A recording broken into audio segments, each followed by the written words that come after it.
지난 시간에 우리 이제 권리 분석 공부를 좀 했어요. 예, 그래서 오늘은 어떤 걸 공부할 거냐면 이제 물건 분석 공부를 할 겁니다. 그래서 권리 분석은 경매 물건 매입할 때 어떤 권리상의 하자가 있는지 사전에 이제 밝혀내는 작업이라고 그랬는데, 이번 물건 분석은 이 물건을 매입할 때 권리 분석을 했어요.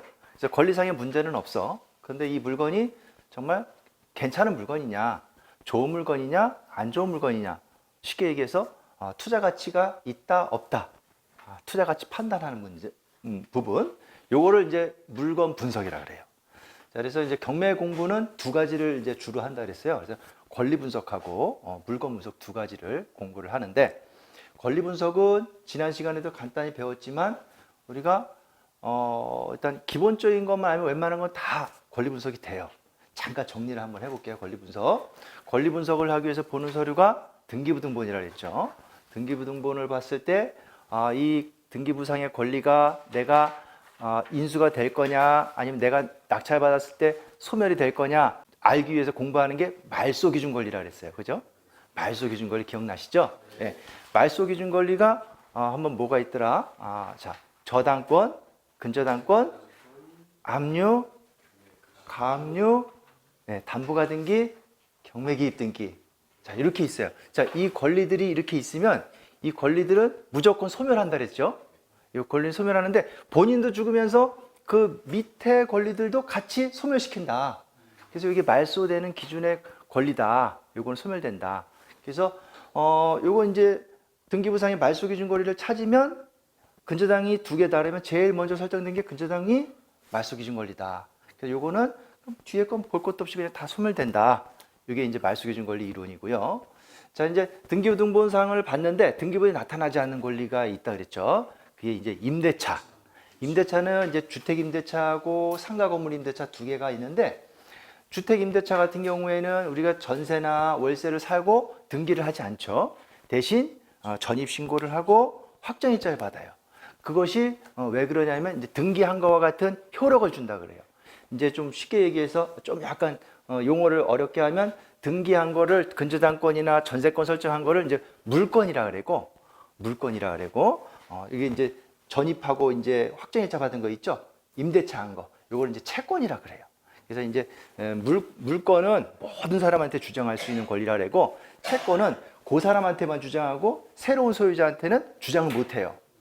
그래서 이제 채권인데, 그러면 전입하고 확정일자 받으면 이게 채권이지만 물건처럼 인정을 해줘요. 그래서 모든 사람한테 주장할 수 있는 권리가 있어요. 그래서 이것이 이제 전입하고 확정일자 받으면 제1순위로 전입을 하면 대항력이 생긴다 그랬죠. 전입일 이길 날, 다음 날 대항력이 생긴다.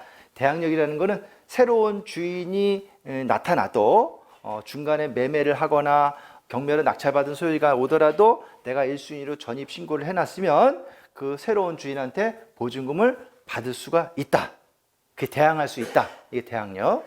그리고 확정일자까지 받아놓으면 내 보증금을 내가 확정일자하고 전입일자 받은 다음 날 근저당권이나 뭐 압류나 이런 거 설정돼 있더라도 내가 1순위로 보증금을 보호받는다. 이게 우선변제권이라 그랬죠. 자, 그래서 대항력과 우선변제권을 공부를 했고, 또 상가 같은 경우에는 전입신고 대신 사업자 등록을 한다 그랬죠. 사업자 등록. 상가 같은 경우에는 사업을 하기 위해서 세무서에다 사업자 등록을 합니다. 그리고 거기서 확정일자까지 받아요. 우리는 주민센터 가서 전입신고하고 확정일자 받지만 사업자 등록하고 확정일자는 세무서 가시면 사업자 등록하면서 계약서 주고 확정일자 주세요라고 하면 다 받아줍니다. 그래서 똑같아요. 사업자 등록을 한 날, 다음 날 대항력이 발생하고, 또 확정일자 받으면 우선변제권이 발생하고. 자, 여기 정리가 되셨죠? 예. 그러면 자, 말소기준 권리하고 우리 임차인에 나타나는 그 전입일자, 대항력일자, 요것만 잘 따지면 권리 분석은 사실 쉽다. 그래서 등기부상의 말소기준 권리 찾고 임차인의 전입일자, 그럼 전입세대 열람이라고 있죠? 임차인. 그 전입일자를 보고 이게 말소기준 권리보다 빠르다? 그러면 대항력이 있는 임차인이고, 대항력이 있는 임차인이라 그러면은 이 사람의 보증금은 다 못 받았다 그러면 내가 인수를 해야 된다. 물어줘야 된다. 만약에 말소기준 권리보다 이후에 전입한 임차인이다 그러면 대항력이 없다. 그래서 이 사람이 보증금을 받든 못 받든 나는 물어줄 이유가 없다. 이렇게 하면 권리 분석은 쉬워요. 자, 이것만 아셔도 웬만한 문제는 다 풀립니다. 그리고 권리 분석을 위해서 보는 서류가 꼭 되게 중요한 서류가 하나 있다 그랬죠. 매각 물건 명세서. 여기 보시면 말소기준 권리인 최선순위 설정이라고 또 있고 또 임차인의 전입일자 있죠? 전입일자도 이렇게 있어요. 기억나시죠? 다 있어요. 그거에서 그거 보시면 되고 또 그리고 자 우리 등기부에 나타나는 말소기준 권리하고 임차인 등기부에 나타나지 않은 임차인 권리 봤는데 또 그 밖에 어떤 또 문제되는 권리가 있지 않나요? 라고 하면 그 매각 물건 명세서에 써놓는다 그랬어요. 그죠? 거기 그 등기상에 인수되는 권리 아니면 또 비고란에 또 매수인한테 알려줘야 할 중요한 사항이 있으면 거기다 적어놓는다 그랬어요. 그래서 매각 물건 명세서에 그거를 잘 보시고 얘가 뭐라고 하면 여기 부분은 유심히 봐야겠다. 이렇게 하시면 돼요. 그리고 아무것도 안 써놨다. 그러면 깨끗한 거다. 예. 그러면 이제 권리 분석은 쉬워요.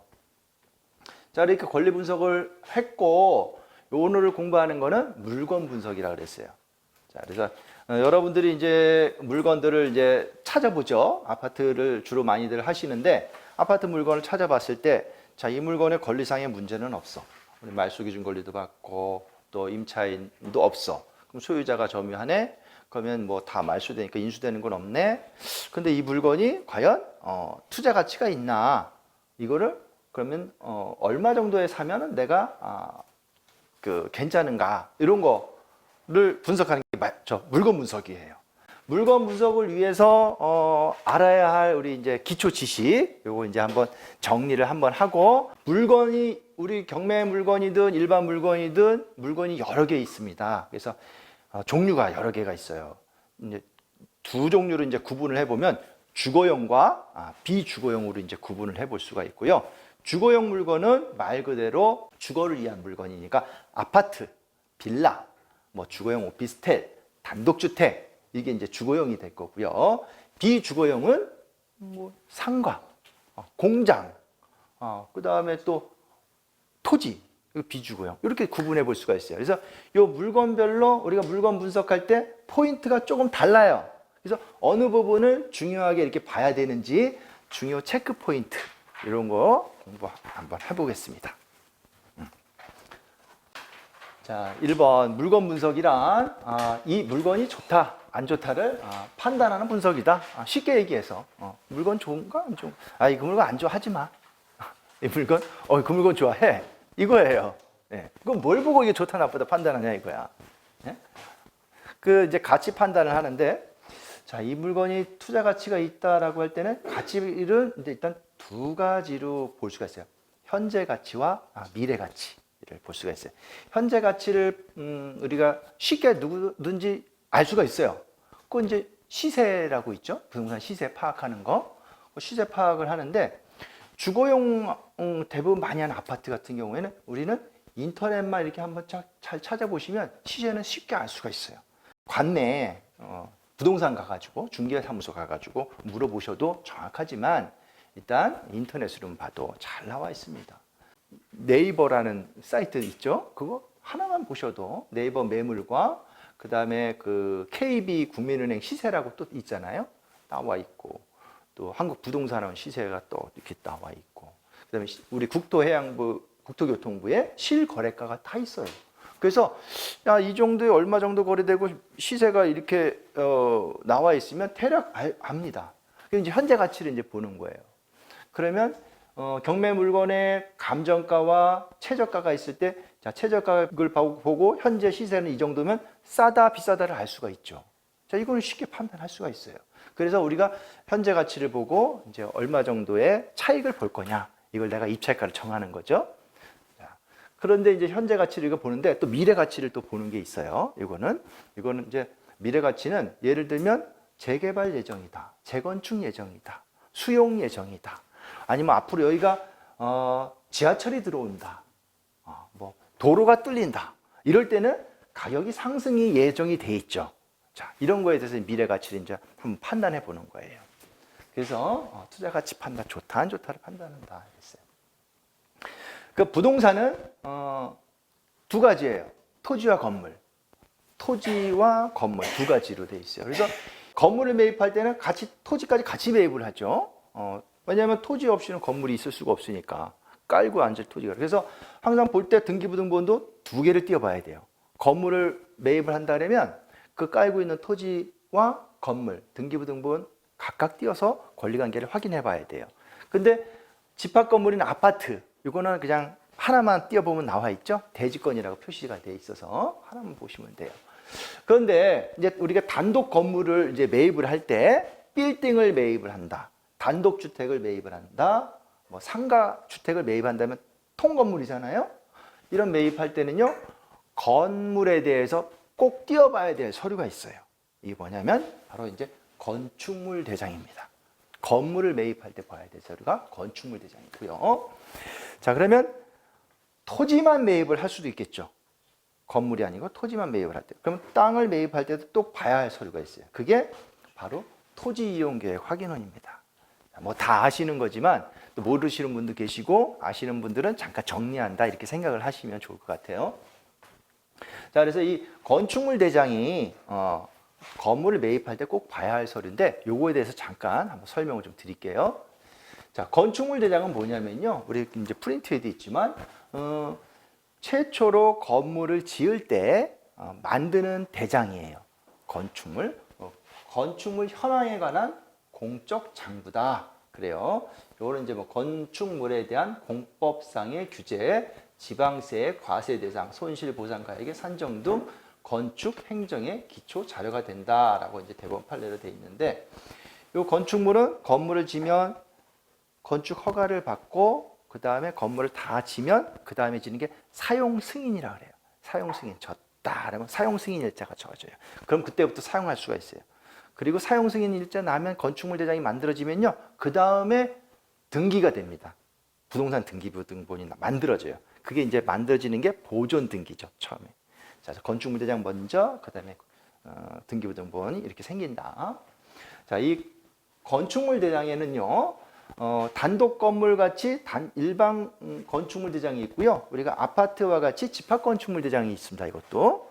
그래서 생성되는 거 방금 말씀드린 건축 허가를 받아서 사용 승인으로 사용 승인된 내용에 따라서 작성을 합니다. 그리고 내용은 건물의 사실관계를 기재하죠. 그 주소, 그다음에 건축물에 대한 구조. 뭐 뭘로 지었냐? 철근 콘크리트다, 아니면 뭐 목조로 졌다, 여러 가지 면적, 그다음에 여기에 대한 사용 승인 일자, 뭐 주차장 관계 쭉 다 나와 있죠. 여기 나무처럼 이런 것들 사실관계 그대로 적어놓습니다. 소재, 구조, 면적, 용도, 사용 승인일, 건물의 변동 사항. 예를 들어서 건물을 일단 허가받은 대로 졌는데 요거를 좀 한번 증축을 하고 싶어 그러면 여기에다 증축한 부분을 또 이제 또 다시 또 건축물 대장에 기재를 하게 되고요. 만약에 이거를 좀 용도를 변경했다. 건물은 그대로인데 내가 사용하는 용도를 이거를 내가 근린생활 시설로 용도를 했는데 이걸 다시 내가 주거용으로 바꾸고 싶다라고 하면 또 용도 변경을 기재를 하게 돼 있습니다. 그다음에 또 중요한 거 위반 건축물 여부가 있어요. 자, 우리가 건축 허가를 받았는데 내가 이런 용도로 쓰겠다고 건축 허가를 받았는데 실제로는 가보니까 다른 용도를 쓰고 있더라. 예를 들면 내가 상가를 쓰겠다고 해서 근린생활 시설로 허가를 받아서 건축물 사용 승인을 받았어요. 그리고 나서 해보니까 장사가 안 돼갖고 이거는 주택 원룸으로 꾸며서 쪼개서 해놓으면 새가 잘 나가. 그래서 그냥 신고 없이 원룸으로 써서 썼어요. 이건 뭐예요? 위반 건축물이에요. 위반 건축물. 용도대로 쓰지 않았으니까. 위반 건축물이면 이게 적발이 되면요. 이렇게 노란색으로 위반 건축물 해갖고 이렇게 표시가 돼 있어요. 건축물 대장을 띄워보시면. 근데 적발이 안 되면 위반 건축물이라 하더라도 여기 안 써 있겠죠. 그럼 이 위반 건축물이 적발이 되는 사유가요. 첫 번째 민원을 넣습니다. 민원을 넣으면 그 구청에다 민원을 넣으면 여기 위반 건축물에다 바로 이제 적발을 하고 아니면 담당 공무원이 실사를 나와요. 근데 실사 나오는 경우는 거의 없어요. 그 많은 물건들 언제 다 실사해서 그게 위반이다 적법이다 따집니까? 처음 사용 승인 한번 하고 나서 거의 다 끝이죠. 그리고 나서 뭐 위성으로 한번 찍는 경우도 있어요. 만약에 위성으로 봤는데 저게 원래 3층까지인데 뭐 옥탑을 하나 져놨네? 옥탑 방 하나 졌다? 이건 그 위반으로 되는 겁니다. 자, 이렇게 해서 걸리는데 제일 많은 게 뭐가 위반 건축물에서 걸릴까요? 예? 민원. 예, 민원으로. 예, 주로 민원은 이제 뭐 살고 있던 사람이 기분 나빠갖고 나가면서 찌른다든지 옆집이 시끄러워서 찌른다든지 이런 경우가 대다수예요. 근데 민원이 들어오면 공무원들은 안 할 수가 없어요. 처리를 해야 돼요. 그래서 위반 건축물 등재를 하고 여기서 끝나는 게 아니고요. 뭐라 하냐면 얘한테 통보를 보내요. 이거 원상복구해라. 시정명령을 보냅니다. 시정해라. 원상복구. 그럼 이제 안 하잖아요. 그러면 여기다 시정할 때까지 이행강제금을 묻습니다. 이행강제금. 이행강제금은 얼마나 무나요? 그러면 내가 위반 면적 있죠? 위반 면적이 클수록 많이 물어요. 그건 이제 건축법에 산정하는 금액이 있어요. 자, 이런 위반 건축물이 있는 건물을 내가 낙찰을 받았다. 근데 전 소유자가 낸 그 위반 건축물에 대한 그 이행강제금은 승계는 하지 않아요. 그 금액은. 다만 위반 건축물은 내가 그대로 승계되기 때문에 나한테 이제 앞으로 매수한 이후부터 나한테 이제 그 금액이 나옵니다. 계속 소유자한테 따라다녀요. 자, 그래서 위반 건축물은 매수 여부를 할 때 잘 확인을 하셔야 된다. 건축물 대장에. 그래서 길게 얘기한 게 이제 찐하게 친 부분 있죠? 요거는 잘 보셔라는 얘기예요. 면적, 용도 중요하죠. 사용 승인 일자. 요거는 사용 승인 일자가 사실 이 건물 몇 년 됐어요라고 하는 거예요. 몇 년 됐어요. 오래된 것들. 자, 그러면 위반 건축물 여부. 이 건축물 대장에 위반 건축물이 없네. 이거는 뭐 괜찮네. 이게 아니고 실제 내가 현황을 가봤을 때 실제하고 건축물 대장하고 다르다. 실제 용도하고 다르게 쓰다. 그럼 위반이에요. 그래서 이제 현장 조사나 우리 그 감정 평가서 있죠. 감정 평가서와 비교를 이제 해보시는 거예요. 그래서 자 보면 건축물 대장과 부동산 등기부등본상의 면적이 다를 경우 어느 것으로 나타나는가 있는데 건축물 대장을 먼저 만들어지고 그 다음에 등기부등본이 만들어진다 그랬어요. 그러면 두 개 다 띄워봤는데 면적을 보니까 건축물 대장은 1층 50제곱미터 그 다음에 등기부등본은 면적 45제곱미터 이렇게 쓰여 있어요. 왜 틀리지? 어느 걸 우선으로 해야 되냐면 건축물 대장을 우선으로 봐야 됩니다. 공부상에 있어서 면적이 다르다. 그러면 용도가 건축물 대장은 근생인데 얘는 또 무슨 뭐 업무시설로 돼 있어. 등기부등본은. 그러면 어느 걸 기준으로 봐야 된다? 건축물 대장을 기준으로 봐야 된다. 그걸 가지고 그게 원칙이다. 항상 건축물 대장이 먼저 만들어지고 거기에서 변동사항이 있으면 건축물 대장을 기재해 놓고 등기부등본을 통보를 합니다. 거기서 수정하라고. 이렇게 가는 거예요. 등기부등본 먼저 하고 이렇게 오진 않아요. 그래서 항상 이게 먼저다. 거기는 등기부등본은 그럼 뭐예요? 아직 반영이 안 된 거다. 이렇게 보시는 거예요. 거꾸로 이번에는 건축물 대장하고 등기부등본상에 보니까 소유자가 달라. 소유자가 건축물 대장은 홍길동이고 등기부등본은 또 보니까 얘는 이갑순이야. 그러면 누가 진짜일까요? 등기부등본이 진짜입니다. 권리관계가 먼저 되고요. 권리관계에 있어서는 그 다음에 건축물 대장을 통보를 합니다. 그래서 얘가 건축물 대장 아직 통보를 못 받은 거야. 자, 건물에 대한 면적 이런 용도 사실관계는 건축물 대장을 우선으로 하고요. 권리관계 소유자 이런 부분은 등기부등본을 우선으로 한다. 대부분이 다 같죠. 틀린 경우는 거의 없어요. 만약에 틀리다 그럴 때 여러분들이 그렇게 기준을 세운다. 토지를 보할 때 보아야 할 서류, 토지 이용 계획 확인원이 있어요. 토지 이용 한 번씩 띄워보셨죠? 안 띄워보셨어요? 건축물 대장은 띄워보셨죠? 예, 건축물 대장은 어디서 띄워보냐면요. 띄워보시는 거는 여기 정부24라고 여기는 다들 아시죠? 예. 여기 뭐 내 주민등록번도 띄워볼 수 있고 무료입니다. 건축물 대장 하는 거. 그것도 세움터라고도 있어요. 여기 들어가셔서 무료로 띄워보실 수가 있어요. 여기. 자, 사이트만 이렇게 잠깐 알려드릴게요. 그 다음에 이제 토지 이용 계획 확인은 어디서 띄워보냐면요. 토지 이음이라고 있어요. 아까 정부24에서도 띄워볼 수가 있어요. 무료로. 토지이음이라고 사이트가 있는데 여기에는 좀 더 상세하게 이렇게 띄워볼 수가 있습니다. 주소 넣으면 나옵니다. 자, 토지 이용 계획은 생긴 거는 이렇게 생겼죠. 이렇게 생겼습니다. 자, 토지 이용 계획 확인서는 토지 이용 계획 확인서 뭐 같은 말입니다. 자, 이거 그 의의를 보면 토지 이용 계획 확인서란 지역 지구 등의 지정 내용, 그 지역 지구 등 안에서의 행위 제한 내용, 토지 거래 허가 구역 그 밖의 국민에게 그 지정 내용을 알릴 필요가 있는 사항 등이 기재되어 있다. 토지 이용 계획 확인서를 통해 해당 부동산의 용도 지역, 용도 지구, 앞으로의 개발 계획 수립 여부 등을 확인할 수 있다. 여기 이제 국토의 계획 및 이용에 관한 법률이라는 그 용어에 써 있는 걸 가져오다 보니까 좀 용어가 이게 다가오진 않는데 토지에 대해서 어떤 규제 사항을 적어 놓은 거다. 이렇게 보시면 돼요. 규제 사항을 적어 놓은 거. 구성은 어떻게 되어 있냐면요. 요 소재지하고 지목, 개별 공시자 있고요.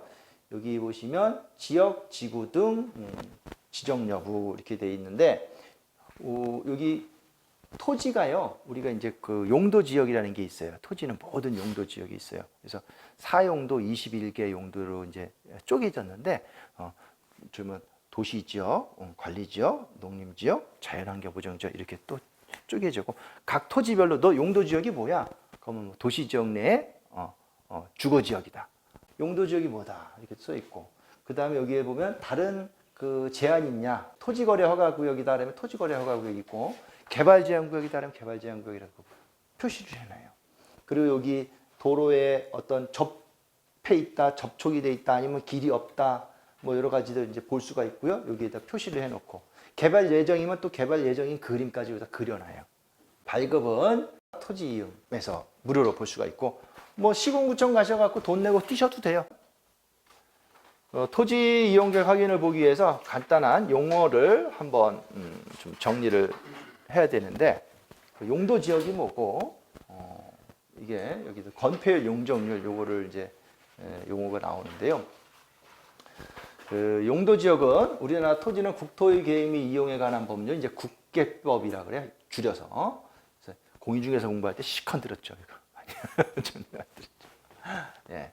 국토의 계획법 그 하위 법령이 있어요. 법이 있으면 영이 있고 그다음에 규칙이 있습니다. 그다음에 법, 시행령, 시행규칙. 그리고 국계법 밑에 국계법령에서 또 쪼개서 21개 용도 지역으로 쪼갰는데요. 이렇게 돼 있어요. 자, 크게 도시지역, 관리지역, 농림지역, 자연환경보전지역 이제 4개 용도도 있고, 자, 이 도시지역을 또 이렇게 쪼갭니다. 주거지역, 상업지역, 공업지역, 녹지지역으로 쪼갰고요. 주거지역이 다시 자 전용 주거지역, 일반 주거지역, 준주거지역 이렇게 돼 있어요. 또 전용 주거지역이 1종, 2종, 일반은 1종, 2종, 3종, 준주거지역 있고. 또 상업지역에서도요, 이게 중심 상업지역과 일반 상업지역, 근린, 유통 상업지역으로 또 쪼개집니다. 공업지역은 전용, 일반, 준공업지역. 녹지지역도 보전, 생산, 자연 이렇게 쪼개지고요. 자, 관리지역에서는 보전, 생산, 계획관리지역으로 이렇게 쪼개지고요. 자, 그러면 이렇게 용도 지역으로 하는 건요, 주 건축물을 이렇게 이런 것들을 이제 짓는데 중요한 건 왜 이렇게 용도 지역을 쪼개냐? 건폐율과 용적률 차이 때문에 그래요. 그래서 건폐율은 뭐냐면요. 건폐율은 자 예컨대 내가 토지 면적이 100평인데 여기에 대해서 바닥 면적 몇 평까지 내가 이 건물을 질 수 있겠냐. 용도 지역이 계획관리 지역이야. 그럼 이 계획관리 지역에서 바닥 면적 몇 프로까지 있냐? 그러면 건폐율 40%라고 있죠. 그러면은 40평까지 짓는 거예요. 바닥 면적. 자, 그러면 용적률은 자, 대지 면적이 100평이면 그 위층까지 총 위에는 얼마까지 질 수 있겠냐? 그럼 용적률이 200%라고 할 때 100평이면 용적률이 200평이면 200평까지 짓는 거니까 계획관리 지역이 40%면 40평, 4, 5, 20, 5층까지 짓네요. 그죠? 5층까지? 5층까지. 그래서 용도 지역은 건폐율과 용적률이 차이가 있는 거라고 보시면 되고 건폐율과 용적률이 높을수록 활용도가 높으니까 땅값은 비싼 거죠. 땅값은 비싸죠. 그러면 여기서 용적률이 제일 높은 게 어느 게요? 건폐율하고. 그죠? 자, 이 땅은 상업지역인데 그것도 중심상업지역이야. 그러면 제일 비싼 땅이에요. 너는 어디 땅이냐? 나 저기 농림지역과 갖고 있어. 이거 상업지역하고 비교가 돼요, 안 돼요? 안 되죠. 예. 그럼 아까 토지이용계획 확인을 봤을 때, 이 지역 용도지역이면 내가 이 지역의 건폐 용적률 건물을 몇 평 정도 지을 수 있겠구나라는 게 딱 개념이 그냥 쓰죠. 쉽게. 이러면 돼요.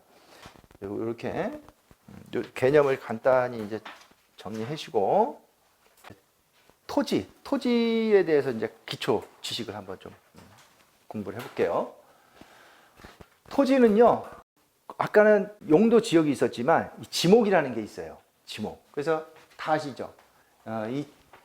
이 토지의 지목이 뭐야? 하면 대지, 아니면 지목이 뭐야? 밭이죠. 그래서 이제 지목이 이렇게 있는데 총 28개나 돼요. 그래서 이 지목이란 토지의 주된 용도에 따라 토지의 종류를 구분하여 지적 공부에 등록한 것을 말합니다. 종류는 28개나 되는데, 전답 과수원, 요거는 밭이고, 요건 논이고, 요거는 과수원, 말 그대로 과수원. 목장용지, 임야, 광천지, 염전, 대. 집을 지을 수 있는 토지를 대라 그러죠. 공장용지, 학교용지, 주차장, 주유소용지, 창고용지, 도로, 철도용지, 제방, 하천, 국어, 유지, 양어장, 수도용지, 공원, 체육용지, 유원지, 종교용지, 설치, 묘지, 잡종지, 이렇게 28가지인데 제가 진한 것이 쳐놓은 거 있죠. 이런 것들이 이제 많이들 보시는 용도죠. 지목이. 전답과는 요거를 뭐라 그래요? 농지라 그러죠. 농지. 전답과 요거 3개를 농지라 그래요. 자, 농지를 취득할 때 꼭 같이 취득해야 되는 게 있어요. 농지 취득 자격증명. 그죠? 요걸 매매로 하든 경매로 하든, 경매에서도 예외가 아니야. 뒤에 좀 이따 설명드릴게요. 임야는 많이들 싸니까 많이 하시잖아요. 면적이 크고 싸니까 많이 하고. 이 대지는 지목이 되면은 일단 건물을 지으려고 지목을 변경한 거기 때문에 굉장히 비싸단 말이에요. 땅값이 제일 비싼 거. 그리고 뭐 이거는 공장 짓기하고 공장용지, 주차장 말 그대로 주차하기 위한 거. 이건 도로, 공원, 잡종지. 땅값이 요 중에 진한 것 중에서 어느 게 제일 비싸요? 대지. 그 다음에요. 도로가 비싸요? 도로는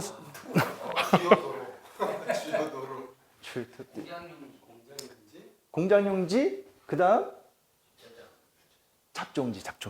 잡종지도 비싸요. 그 다음에 뭐 여기는 뭐 공장용지, 주차장, 주유소용지, 그 다음에 여기 되겠죠? 전답과. 이건 뭐 제가 일반적인 지목에 따른 가치고 지역이 어디냐에 따라 다르죠. 또 그것도. 예. 그래서 일단 이 전답과, 요 농지. 그건 그 다음에 이제 핫바리들.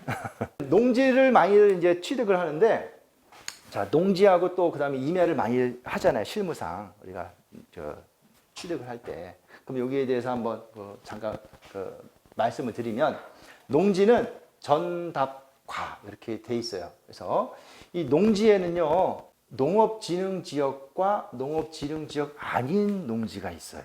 옛날에 이 땅은 농지인데 절대농지야, 이런 경우가 있어요. 그죠? 절대농지. 절대농지가 뭐냐면 이 절대적으로 농사만 지는 땅, 농지. 주로 어떤 땅이 그 절대농지가 많냐면 이 바둑판 같이 경지정리 딱 해놓은 데 있죠. 예, 완전히 딱 그리고 뭐 개간해갖고 바닷물 개간해서 농지로만 딱 이렇게 바둑판을 다 해놓은 데 있죠. 여기는 대부분 보면 절대농지예요. 근데 이 절대농지라는 용어는 사실 지금 옛날 용어고 지금은 농업진흥지역이라 그래요. 절대농지라는 말 안 쓰고 농업진흥지역. 농사만 지을 수 있는 땅이다 되는 거예요. 이에 비해서 상대적인 거 있죠. 반대 상대농지라 그래요. 요거는 농사도 짓고 개발이 가능한 땅. 상대농지라 그래요. 요거를 농업진흥지역 외의 땅이다라고 해요. 그러면 농업진흥지역은요, 농업진흥구역과 농업보호구역으로 쪼개지는데, 토지이용계획 확인을 보면 농업진흥지역 땅이라 그러면 여기다가 농업진흥구역 이렇게 써 있어요.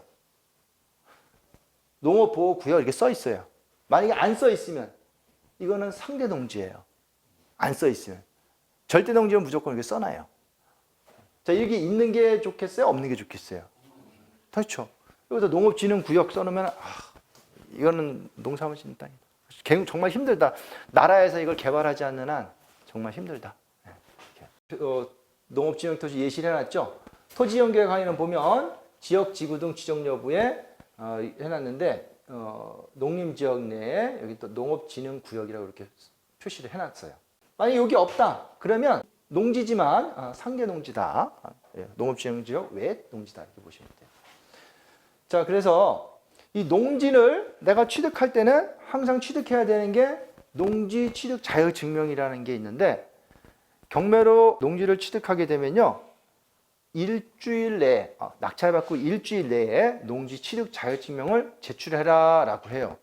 그 제출을 못하면 내가 입찰한 보증금은 몰수합니다.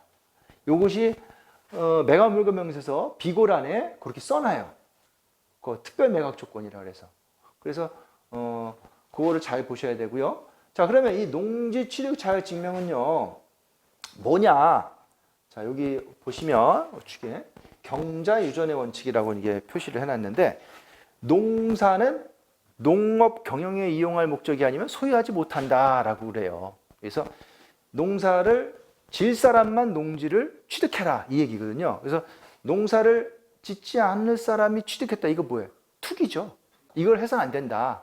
그래서 이제 확인하기 위해서 받는 게 농지 취득 자격증명이에요. 농지를 취득할 수 있는 자격증명을 주는 거야. 그럼 이 농지증은 어떻게 하냐?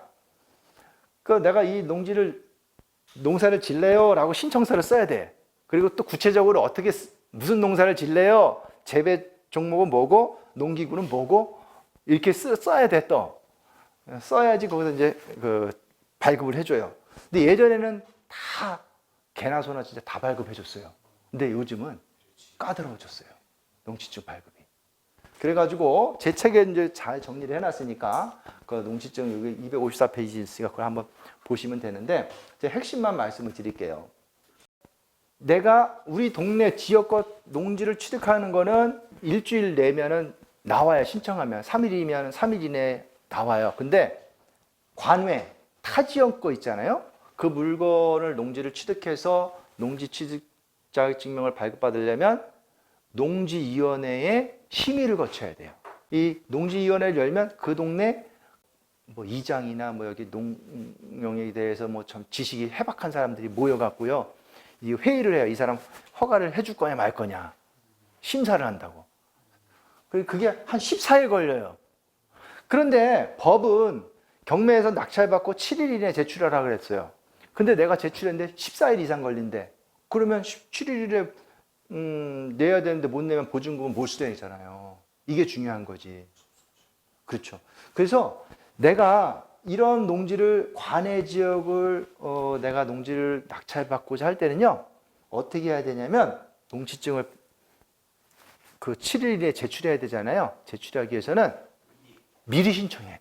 미리. 예전에는 그런 거 미리 안 받아줬는데 요즘엔 미리 받아줘.